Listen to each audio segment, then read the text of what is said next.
हाँ, गर्म पानी से हम खुद आई विटनेस है कि यहाँ आदमी ठीक हुआ होगा, क्योंकि 2009 से पहले तो हमारे यहाँ पे एक गेट भी नहीं हुआ करता था, ट्रेडिशनल गेट। तो हम लोग का वही सोसाइटी का थ्रू से हम लोग ने करके वहाँ पे गुरु पद्मनाभा का एक हम लोग ने स्टेचू बनाया। बचपन से ही बहुत स्ट्रगल करना पड़ा हमको लाइफ में। तो नमस्कार, आप लोग सभी को मैं फिर से स्वागत करना चाहता हूँ voices of change recognising the unrecognised के 6 एपिसोड पे। हम लोग voices of change recognising the unrecognised में ऐसे शख्स को लेके आते हैं जो चुपचाप दिरांग के वादियों में, दिरांग के गलियों में हमारा समाज के लिए कुछ काम कर रहा होता है और उनका बहुत ही बड़ा योगदान होता है हमारा दिरांग के समाज को आगे लेके जाने में। जो मिट्टी से जुड़ा हो वो कभी मिटता नहीं, जो संस्कृति को जिए वो कभी थकता नहीं। एक दीपक जला है दिरांग की धरती पे, चुपचाप रोशनी करता है पर झुकता नहीं। आज मैं आप लोगों के बीच ऐसे शख्स से लेके आना चाहता हूँ जो हमारा बुद्धिस्ट आर्ट, कल्चर और ट्रेडिशन है उनको प्रिजर्व कर रहा है, साथ ही साथ जो हमारा युवा पीढ़ी है उनको सिखा रहा है ताकि हमारा जो आर्ट एंड कल्चर है वो बचा रहे। तो ऐसे ही शख्स से मैं आज आप लोगों को मिलवाना चाहता हूँ। उनका नाम है चंखा। चंखा जी, स्वागत करता हूँ मैं आपको voices of change recognising the unrecognised के 6 एपिसोड पे। चंखा जी को थैंक यू, आप लोग यहाँ पे आया। तो चंखा जी बताइए, आपका बचपन कैसे गुजरा और किस तरीक़ा से जो हमारा बुद्धिस्ट ट्रेडिशन है, आर्ट एंड कल्चर है, उसमें आपका रुचि बढ़ा? बचपन तो बहुत दुख भरा गुजरा, क्योंकि बचपन में पिताजी का साया सर से उतर गया था, तो बहुत स्ट्रगल था लाइफ। तो लाइफ में बहुत कुछ किया, बहुत तकलीफ झेला लाइफ में। तो बचपन से ही बहुत स्ट्रगल करना पड़ा हमको लाइफ में, क्यों भैया मेरा आर्मी में चला गया, फिर मेरा छोटा भाई था और माँ था, तो उसके लिए हमको स्कूल छोड़ना पड़ा। फिर स्कूल छोड़ के हमको काम करना पड़ गया। काम किया, फिर हमने ये फ्लाइंग बिजनेस भी किया। तवांग से हम सामान लेके आता था, फिर दिरांग में लेके हम बिक्री करता था।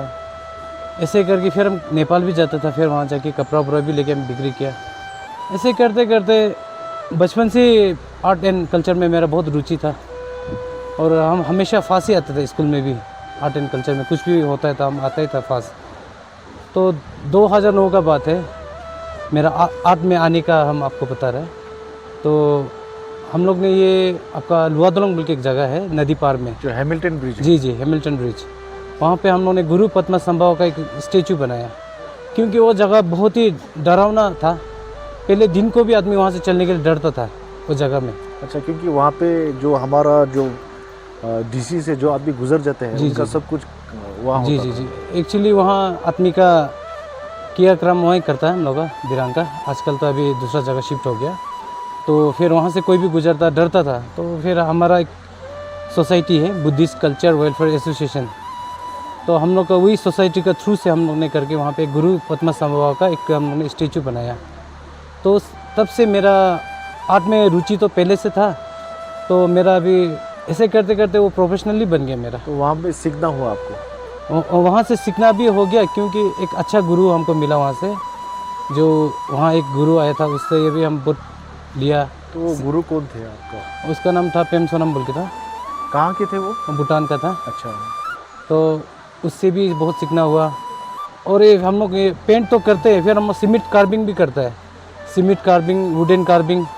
तो सीमेंट कार्विंग का हम मेरा गुरु था जंपू बोल के था, वो जो गुजर गया, तो उससे बहुत सीखना हुआ हमको।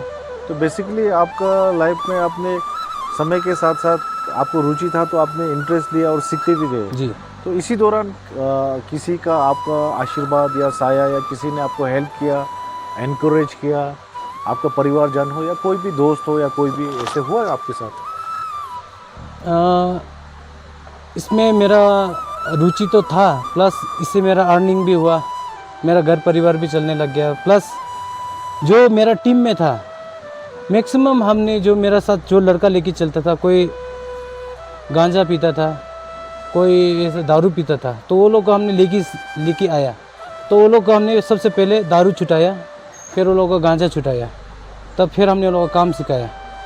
तो आज का डेट में वो लोग खुद ये काम करके खा रहे हैं। बेसिकली आप कहना चाहते हो कि जो हमारा समाज में जो दारू पी के ये गांजा लेके जो बैठे हुए थे उनको आपने छुड़वाया भी है, साथ ही साथ में जो हमारा जो बुद्धिस्ट आर्ट और कल्चर जो है प्रिजर्व, कार्विंग हो, वुडन कार्विंग हो, पेंटिंग हो, ये सब में आपने उनको सिखाया और साथ ही साथ में आज वो रोजी रोजगार भी उसी से हो रहा है उनका। जी। तो हम ये काम का हम बहुत गर्व महसूस करते हैं, क्योंकि काम से मेरा घर भी चलता है, प्लस हम अपना आर्ट एंड कल्चर को भी हम प्रिजर्व कर रहे हैं। क्योंकि 2009 से पहले तो हमारे यहाँ पे एक गेट भी नहीं हुआ करता था, ट्रेडिशनल गेट या फिर मानी हो, जो बहुत सा चीज़ था जो बुद्धिस्ट से सिंबल या अपना ट्रेडिशनल से रिलेटेड आर्ट एंड वर्क होता था, नहीं था। तो हमारे इस पे एमएलए साहब का बहुत बड़ा योगदान है। एमएलए साहब यानी कि फूफा सिंह जी। जी जी, फूफा सिंह जी का बहुत बड़ा योगदान है। उनका बदौलत ही हमारा दिरांग बस्ती में एक गेट बना, वेलकम गेट। हाँ जी, हाँ जी। प्लस मेडिकल में बना, बहुत सा मार्केट का एंट्रेंस। जी, मार्केट का एंट्रेंस में बहुत सा जगह में अबू ने वेलकम गेट बनाया। ऐसे करके हम लोग को भी काम दिया, रोज़गार दिया। मेरा साथ साथ फिर बहुत सा आदमी भी जुड़ा मेरा साथ, जो भाई लोग अनएम्प्लॉय था उनको भी रोज़गार मिला। तो हम एमएलए साहब को तहे दिल से शुक्रिया कहना चाहेगा। अबू ने हमको काम दिया और मेरे साथ जो यूथ लड़का जुड़ा हुआ था उनको भी काम दिया और अपना आर्ट एंड कल्चर को भी आगे लेके चला अबू ने। इसके लिए हम एमएलए साहब को दिल से नमस्ते करते हैं। जैसे कि आपके कहने पे पता चल रहा है कि छोटे से आपको बहुत ही कठिनाई का सामना करना पड़ा, साथ ही साथ में जो आपने हमारा जो ट्रेडिशन है, कल्चर है, आर्ट है, उनको प्रमोट भी किया, साथ ही साथ प्रिजर्व भी किया। जी सर। तो प्रिजर्व करते वक्त आपको किन कठिनाइयों का सामना करना पड़ा और साथ ही साथ में आपको उसको काम करते वक्त कैसे लगा और क्या मोटिवेट करता है कि आपको वो काम को कंटिन्यू करने के लिए? कठिनाइयों का सामना तो बहुत करना पड़ा, क्योंकि ये हम लोग का जो ट्रेडिशनल काम है बहुत महंगा है। तो इसमें तो वही हम आपको पहले बोला, एमएलए साहब का बहुत बड़ा साथ था हमारा ऊपर में। तो आज तक कुछ भी किया एमएलए साहब का अंदर ही किया हमने। तो अब कभी बहुत ही इंटरेस्ट है ये काम में। तो ईटानगर में भी हम किया, वहाँ जाके हम ईटानगर मोनेस्ट्री रेनोवेशन किया उसको, वो पहले से बना हुआ था, उसको रेनोवेशन किया था। तो चंका जी, जैसे कि आपने बताया बहुत ही कठिनाइयों का सामना करना पड़ा आपको बचपन में, लेकिन फिर भी आपने जो हमारा जो आर्ट एंड कल्चर है, जो संस्कृति है, कला है, उसको प्रिजर्व करके रखा, साथ ही साथ में आप उसको प्रमोट भी कर रहे हो। लेकिन ये सब प्रमोट और प्रिजर्व करते वक्त क्या चीज़ है जो आपको मोटिवेट करता है? क्या चीज़ है ये चीज़ को कंटिन्यू करने में आपको सहारा देता है? मोटिवेट तो बहुत है काम से, क्योंकि हमारा पूर्वज ने ये काम को करके आया हुआ है, तो हम इसको आगे लेके जा रहा है। तो इसको लेके हम ये काम को लेके हम बहुत प्राउड फील करता है, क्योंकि हम एक ज़रिया है कि अपना आर्ट एंड कल्चर को हम आगे लेके जा रहा है और फिर हमने दूसरा को सिखा रहा है। मेरा नीचे कोई भाई लोग सीख रहा है, दूसरा कल्चर से जुड़ा हुआ एक मेरा बहन एक भी था, वो आदि कम्युनिटी से था, उसने भी हमारा थांका आर्ट पे रुचि दिखाया। तो भी उसने भी हमारा थांका आर्ट से करके बुद्धिज़्म को फॉलो कर रहा है अभी। वो हमको ईटानगर में मिला था। नाम जो उनका नाम रिचा था। रिचा जी, अच्छा। वो दूसरा कम्युनिटी से बिलोंग करता था। लेकिन अभी बेसिकली आप जो बोल रहे हो कि हमारा जो पूर्वजों ने जो जी हमारा जो संस्कृति है और जो आर्ट है उनको बचा के अभी तक ले रखा है, उनको आप आगे लेके जा रहे हैं। आगे लेके जा रहे हैं। तो चंका जी, मैं आपसे ये पूछना चाहता हूँ, क्योंकि आप ये चीज़ से जुड़े हुए हो, कौन सा ऐसे कला या चीज़ है या आर्ट बोलो या कल्चर बोलो या ट्रेडिशन है जो आपको लगता है कि इस समय एंडेंजर्ड है, उसको बचाना बहुत ज़रूरत है? तो हमारा आर्ट एंड कल्चर बहुत सा लुप्त होने जा रहा है अभी। जैसे आपको वुड कार्विंग है, मार्क्स मेकिंग है और रॉक कार्विंग हुआ करता था, जो हमारा एशियन टाइम में जो बहुत सा हमारा आर्टिस्ट लोग था कि वो पत्थर पे कार्विंग करते था, उसमें आपका बहुत सा हम मानी लिखते था, वो सब ख़त्म होने जा रहा है। और बहुत सा आर्ट है कि अभी ख़त्म ही हो गया वो। जैसे अभी कोई शंखोर भी अपना आर्ट में आता है, शंखोर बनाता था। ऐसा बहुत सा चीज़ है जो लुप्त होने जा रहा है, तो हम उसको बचाने का प्रयास कर रहे हैं। तो चंका जी, जैसे कि आप जो नई पीढ़ी है, हमारा जो यूथ है, उनसे जब आर्ट एंड कल्चर को प्रिजर्व करने के लिए और साथ ही साथ उनको सिखाने के लिए या उनको बचाने के लिए जो कोशिश करते हैं, तो उनका रिस्पॉन्स कैसे रहता है? तो उनका रिस्पॉन्स तो अच्छा नहीं रहता है, क्योंकि हम बहुत सा हमारे यहाँ पे अनएम्प्लॉय बच्चा लोग है, तो उनको हम बुलाते हैं, बुला के काम भी सिखाता है, प्लस उनको हम हाजिरा जो उनका दिन का पैसा होता है वो देता है, तभी भी वो लोग इतना इंटरेस्ट नहीं देते हैं।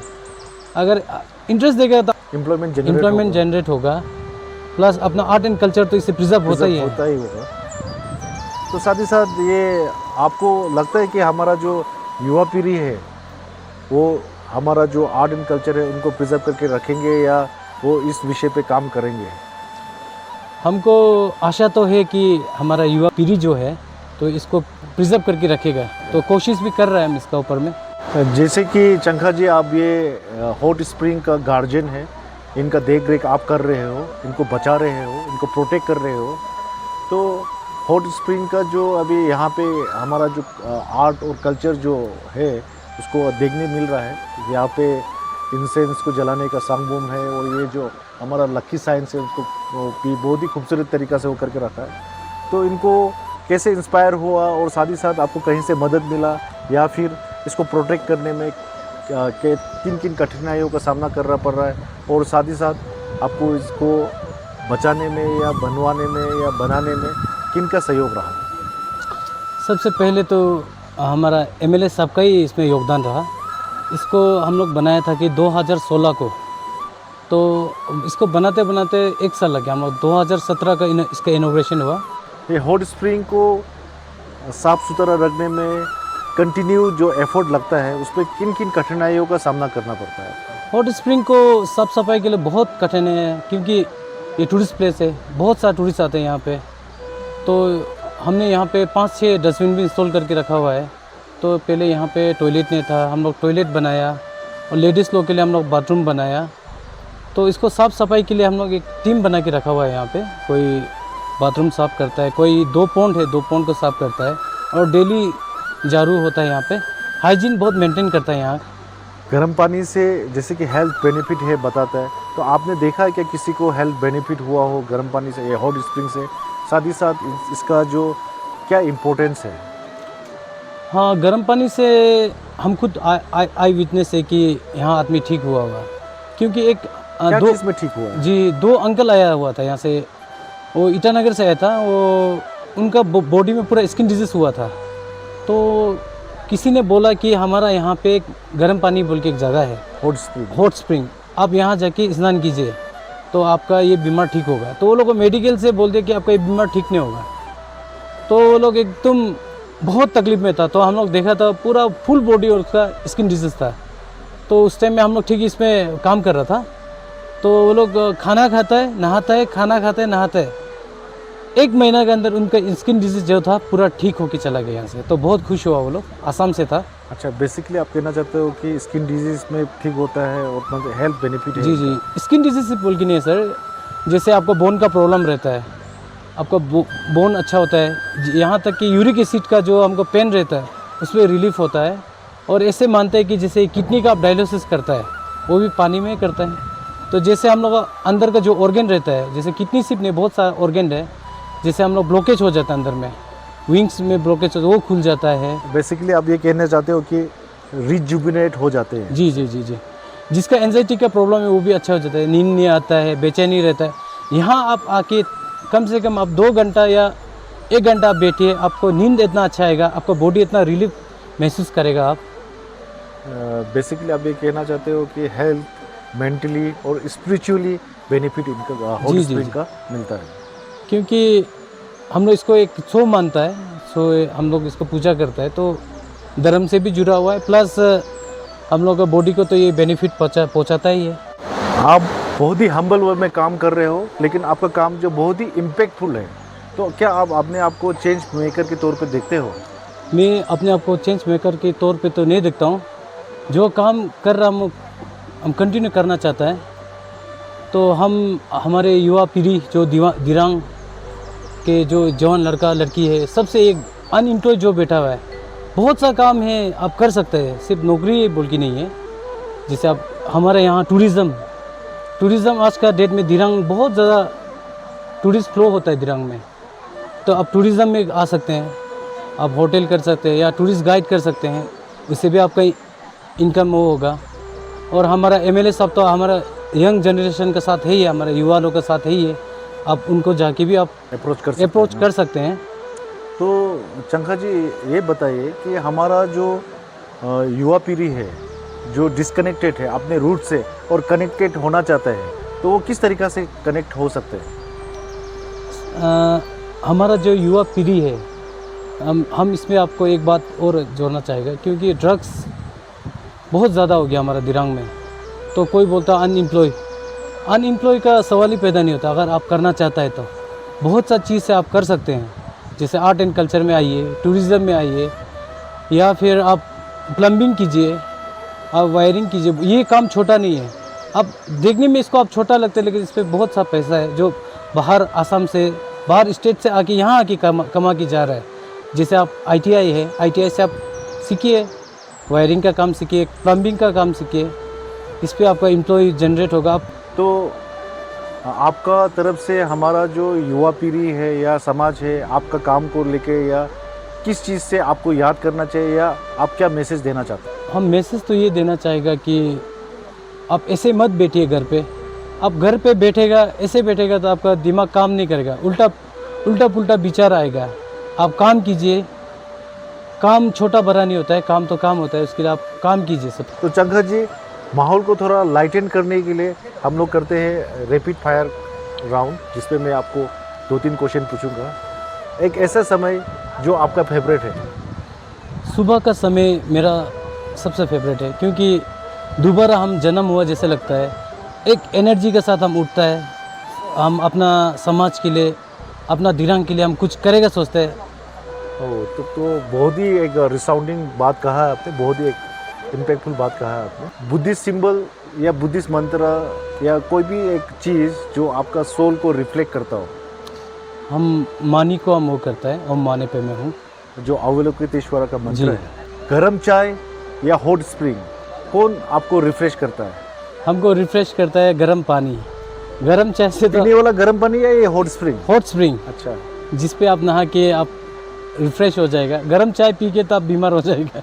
आखिरी सवाल, अगर आपको दिरांग को एक शब्द में डिस्क्राइब करना हो तो वो कौन सा शब्द होगा? वो जन्नत होगा। दुनिया के लिए चंखा जी एक हम्बल इंसान हो सकता है, लेकिन हमारे लिए चंखा जी वॉइसेस ऑफ चेंज है, जो दिरांग का बदलाव में, दिरांग का कला संस्कृति को बचाए रखने में उनका बहुत ही बड़ा योगदान है। अगर आप लोगों को ये एपिसोड अच्छा लगा तो आप लोग इसको लाइक और शेयर कीजिए। साथ ही साथ आपको लगता है कि कोई दिरांग में एक ऐसे इंस्पायरिंग यूथ है या एक ऐसे इंस्पायरिंग आदमी है जिसको ड्यू रिकॉग्नाइजेशन नहीं मिला है, तो मैं आप लोग सबसे रिक्वेस्ट करता हूँ कि आप लोग हम लोग से कनेक्ट कीजिए। हम लोग उनको अगले एपिसोड में लेके आएंगे। धन्यवाद। जय दिरांग, जय हिंद।